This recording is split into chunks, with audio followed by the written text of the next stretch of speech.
আপনারা জানেন এই রূপগঞ্জে জনপদটা একটা সময় শান্তিপ্রিয় জনপদ ছিল, কিন্তু গত 17 বছর এই রূপগঞ্জের জনপদ হয়েছিল সন্ত্রাসের জনপদ, ভূমিদস্যুদের জনপদ, মাদকের সয়লাভ, মানে চাঁদাবাজের সয়লাভ, মানে সকল যেটা একটা সমাজকে ধ্বংস করার জন্য যা হয় তা রূপগঞ্জে গত 17 বছর হয়েছে।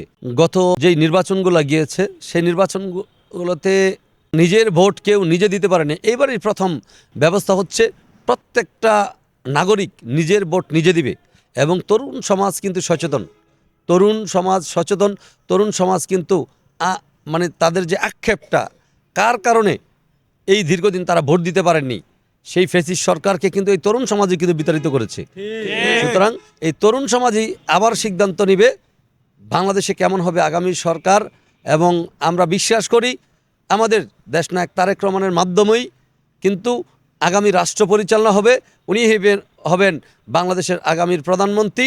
ধানের শীষের প্রতীকেই কিন্তু তরুণ সমাজে আস্থা রেখেছেন এবং বিএনপির প্রতি তরুণ সমাজের আগে থেকেই একটা ভালো অবস্থান ছিল, কারণ বিএনপি কিন্তু সাধারণ মানুষের দল এবং তারুণ্যদীপ্ত নেতৃত্ব যেমন দেশনায়ক তারেক রহমান এবং আমাদের নেতা জনতা মোস্তাফিজুর রহমান ভূঁইয়া দীপু ভাই। সর্বশেষ রূপগঞ্জের ভোটারদের জন্য জনাব মোস্তাফিজুর রহমান ভূঁইয়া দীপুর পক্ষ থেকে আপনি কিছু বলবেন কিনা? জি, অবশ্যই। আপনারা জানেন এই রূপগঞ্জে জনপদটা একটা সময় শান্তিপ্রিয় জনপদ ছিল, কিন্তু গত 17 বছর এই রূপগঞ্জের জনপদ হয়েছিল সন্ত্রাসের জনপদ, ভূমিদস্যুদের জনপদ, মাদকের সয়লাভ, মানে চাঁদাবাজের সয়লাভ, মানে সকল যেটা একটা সমাজকে ধ্বংস করার জন্য যা হয় তা রূপগঞ্জে গত 17 বছর হয়েছে। এবং 5ই আগস্টের পরবর্তী সময় থেকেই আমাদের নেতা জননেতা মোস্তাফিজুর রহমান ভূঁইয়া দীপু ভাই রূপগঞ্জের আপামর জনসাধারণ এবং আমাদের দলীয় নেতাকর্মী প্রত্যেকটা সেক্টর, আপনি শিক্ষক বলেন, চিকিৎসক বলেন, আপনার পেশাজীবী মানুষ বলেন, ব্যাংকার বলেন, ইমাম মুয়াজ্জিনদের বলেন, মানে স্কুল কলেজ মাদ্রাসার ছাত্রছাত্রীদের বলেন, সকল শ্রেণীর মানুষকে নিয়ে কিন্তু উনি দফায় দফায় মিটিং করেছেন। মিটিং করে উনি ওয়াদা দিয়েছেন এই রূপগঞ্জ থেকে উনি সন্ত্রাস দূর করবেন, রূপগঞ্জ থেকে উনি মাদক দূর করবেন, রূপগঞ্জ থেকে উনি মানে যেই ভূমিদস্যুতা আছে সেটা দূর করবেন। এবং সেটা কিন্তু আমাদের রূপগঞ্জের অনেক জমি কিন্তু আপনারা জানেন বিগত সরকারের সরাসরি পৃষ্ঠপোষকতার মাধ্যমে দখল হয়েছে।